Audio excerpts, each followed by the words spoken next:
Have you ever tried using a bow and arrow? It's actually harder than it looks. Robin Hood makes it look easy, but I've tried it. It's like,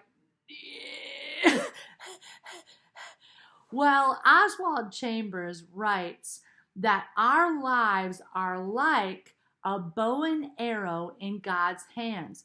And God is aiming for something that we can't see.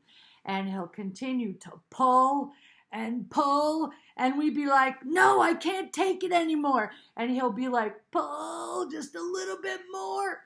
Um, Even Job, who lost everything, says in Job 13:15, though he slay me, yet I will trust him.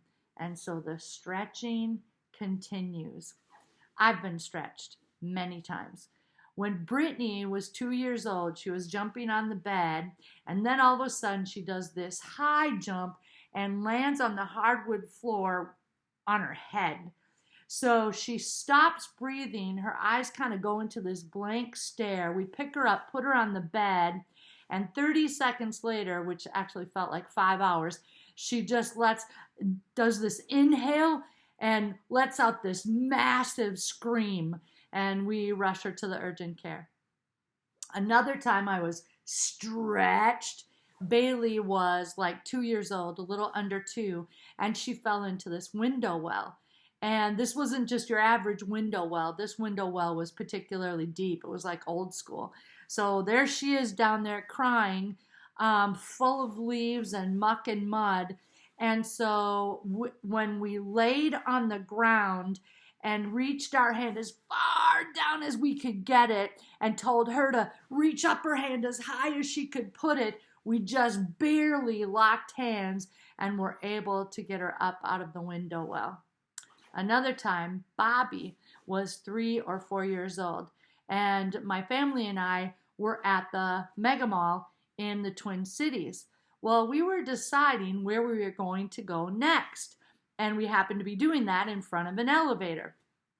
Bobby escapes my grasp and runs onto the elevator with a bunch of strangers I don't know, going to a floor I don't know. And before I could run onto the elevator with him, the elevator doors close. He goes onto a floor, and I'm in a panic. Stretch. Another time, when Billy was 2, Bailey was holding him, and he wiggled out of her grasp, and he fell full force on a table, catching his nose on the table, and blood everywhere. I'm not good with blood. I was hysterical. And the doctor later told us he could lift his nose all the way up, many, many stitches. Stretch. So Oswald Chambers is right. God is aiming for something that we can't see. Things happen that are totally out of our control. But God has shown me time and time and time again what it means to persevere and to trust in Him. So I'll close with a little song you probably know. When I am afraid, I will trust in you. I will trust in you. I will trust in you.